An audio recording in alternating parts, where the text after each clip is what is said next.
Hey, welcome to Live with Lynn. So if you're here, say hi. If you're watching the replay, be sure to type replay so I know you were here. I'm Lynn Huber, and I appreciate you being here today. So today I'm going to talk about 7 steps to stay hopeful during tough times. You know, no one escapes difficult times in their lives. I mean, we all have to go through them at one point or another in our lives, right? And right now is especially hard for so many people. I mean, what with the pandemic and so many people losing their jobs, and on the news, I see images of people waiting for hours and hours to get food from food banks. You know, um, Many of us have lost a loved one. I mean, there's all kinds of problems, right? I mean, even for those who didn't lose their jobs or who might be doing okay financially, I mean, times are still tough. Like I said, many of us know someone who we've lost. Maybe we're dealing with homeschooling kids or, while still trying to hold our jobs down. I mean, that's really hard right now for mom between making sure your kids are being taken care of and they're getting their schoolwork done and making sure your boss is happy that you're getting your work done. I mean, it's a tough situation to be in, right? Or maybe we have additional responsibilities with taking care of our parents during this hard time. Maybe nursing homes have not become a good issue right now, and so we've brought our parents home. Or maybe, I mean, there's all that responsibility anyway, even if they are still in a nursing home. This crazy COVID has just put so many things on so many people. But of all of us who are struggling, nobody deserves this. Nobody. Hi, Anitra. Good to see you. I mean, it's a horrible situation, and it's something that we just have to get through. But whether we like it or not, our life challenges teach us the most. That's what we find out, when we look back, it was when we had the worst challenges that we learned the most or that we grew the most. And the ability to stay hopeful during these tough times, though, is a skill, and it's one that's well worth developing. So I have some ideas about how to go about staying hopeful in your life. So number 1, accept the challenge for what it is. If you've been hit with an unexpected difficulty that's left you negative, the worst thing you can do is try to ignore that it's there, right? By acknowledging the problem, you can deal with it head on and find a solution. So start asking yourself if the issue is something you can change. If so, then maybe it's time to make a game plan and get busy to change it, right? If not, then learn how to live with the new status quo rather than wasting time and energy fighting it. You can find other ways around it or other ways to live with it or whatever. The key is just to do something, right? Number 2, ask yourself what you can learn from this experience. By seeking out the lessons to be learned, you can calmly face the problem. So discover what you can about the situation, learn, and then move on. Anitra says, my life has challenges, or my life challenges me every day. Yeah, I know, really. So number 3, revisit the past. You've been through tough times before, right? In fact, you might have survived something even worse in your life. Think back to those times to remind yourself that challenges don't last forever. Hope springs up from the knowledge that you've gotten through problems before, and now you know you can get through this one. Number 4, record the experience. So blogging or journaling or recording what's going on helps you to process the experience, and it helps you to find creative solutions.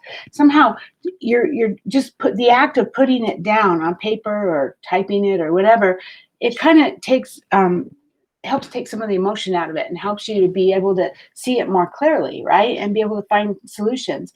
And when we get things out of our head, we're able to deal with it more logically rather than emotionally. And then you have a record that you can look back on, which becomes a powerful experience of your progress, and that offers hope. It also is something you can look back on next time that you have a problem that you need help with, right? Or you're struggling with. Number 5, laugh. Even if you don't feel like it initially, the act of laughing changes moods. Hopelessness doesn't stand a chance against a good belly laugh. The fun thing about laughter is once you start, it's hard to stop. Right? You can even fake it till you make it with laughter. Do you remember as a child playing that game where everyone laid on the floor with their heads on each other's stomachs, and then we all started laughing? And first we were faking it, right? But remember how it didn't take long before it got out of hand, and before you knew it, we were all laughing uncontrollably. Remember that? I used to do that. I mean, it was kind of fun, right? So seriously, laughter will lighten your mood and it will help you see solutions that weren't there before. And number 6, choose happiness. Much of your life can be performed, much of our life can be performing shoulds if we let it, right? In this case, ask yourself if doing the right thing means doing the thing that's best for you. Because should is just something that's a label that's put on it, right? It's put on you. Oh, well, she should act that way. You should do this. But is that really the right thing? Is that what's best for you? I mean, as long as it doesn't hurt others or you're not, doing something against somebody else, make the choice that will create happiness in your life. And number 7, build a support group. Trying to manage tough times alone is a sure recipe for fostering hopelessness. Gather people around you who just make you feel hopeful just by being with them. By spending time with positive people, their hopelessness will quickly become your own. And above all, remember, it's a choice, right? You can't control everything, but you can control some things. We've all heard that success is only 10% of what happens to us and 90% of how we deal with it, right? The antidote to despair and anxiety is action, and it's how we deal with it. So choose to focus on the things that you can change for the better, no matter how small. Just choose, what can I do? What one thing can I do, right? And then work with what you have one step at a time. By making the choice to hope, you put yourself in control of how you react to your circumstances and how you'll handle what comes next. And although it's not so easy to stay hopeful when you're going through bad things, always know that you can draw upon hope and see things in a new way. And remember, people survive and thrive in all sorts of scenarios. They always have. We've always gotten through this as a country, as a nation, as a people. Whatever we've had to deal with, we've always gotten through it. So take inspiration in that, knowing that this too shall pass. Doesn't feel like it, but it will. It will. It will pass. So, hey, now I'd love to hear from you. How are you doing through these tough times? What kinds of things help you to stay hopeful?